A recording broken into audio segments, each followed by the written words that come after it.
Let's jump into our next segment, The Silver Linings with Stephene Klein.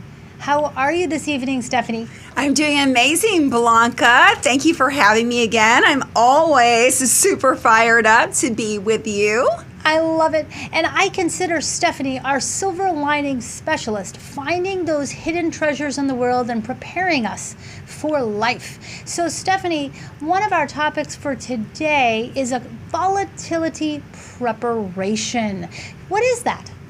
Well, volatility preparation is really when we're going through the process of preparing for the unknown or any future challenges or roadblocks that may be ahead. So if we can get ahead of the game and proactively put ourselves in a position of being prepared, then when those challenges arise, oftentimes we can find silver linings just on the fact that we took the necessary steps prior to even being confronted with that challenge in the first place. I love it. So what types of circumstances qualify in your mind as volatile? Well, obviously, one of the first things that comes to my mind, Blanca, is Hurricane Sally.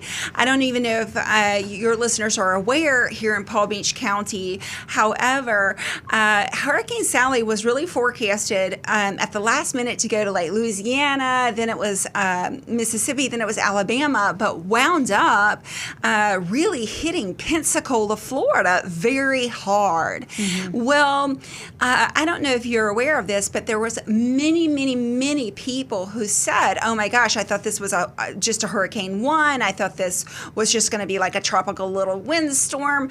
I wasn't even prepared. I didn't even go stock up because I thought it was going to be a nothing, and I wasn't even thinking it was coming this direction.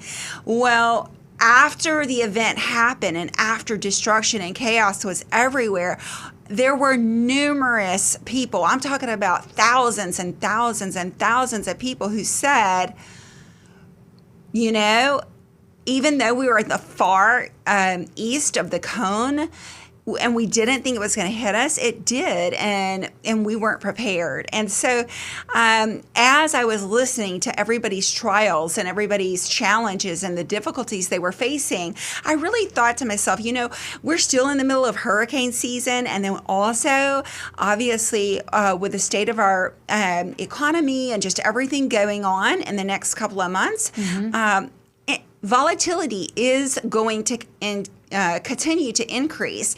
And as that volatility continues to increase, I really felt like I could bring some tips today that were silver linings that maybe people haven't thought of. So lay them on us. What do we need to do to get ready?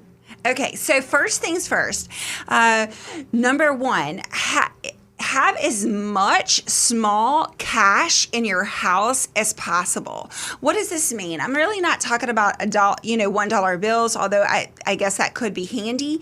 I'm really talking about making sure, if at all possible, you do have 5s, 10s, 20s, and the maximum I would go would be 50s, but really making sure that you have this loose change in your home to where if there is a power outage and you have to go to the store and all the stores cannot take debit and credit cards, that you are able to go into the store and pay with as close to the exact change as possible, because that is going to really move you to the front of the line, and it's going to, if that ever happened, you certainly would feel like there was a silver lining that you prepared and that you had that small dollar bill cash accessible. I like it. That's a very, very good tip. Yeah. Excellent. What else should we have on hand? So a lot of people forget about ice. So in the event that there's a power outage, sometimes these power outages could be for anywhere from 24 hours to 72 hours. God forbid that it's any longer than that, a week or 2 weeks, whatever it may be.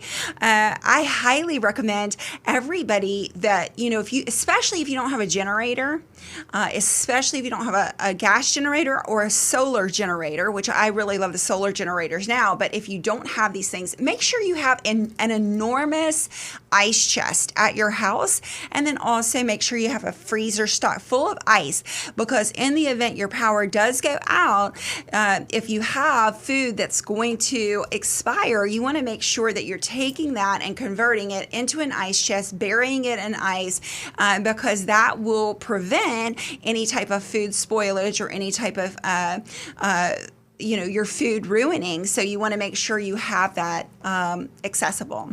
Incredible. And I really love your next tip for volatile situations. It involves community. Tell us about that. Oh, yes. Okay. So one of the things I feel like most people may not even think of is when you're in an extreme volatile situation where that be some type of natural disaster, more than likely, whatever it may be, a lot of people, if you were to, let's just say that you were this month, in the month of September, made it a goal for yourself to connect with your family and your friends and literally establish an official connection team to where if something happened, everybody's got each other's back. You really don't understand how valuable having people forewarned that they're on your team and that if you need anything, you're going to call them and they're going to call you, and really making sure that you've got that beautiful reliability.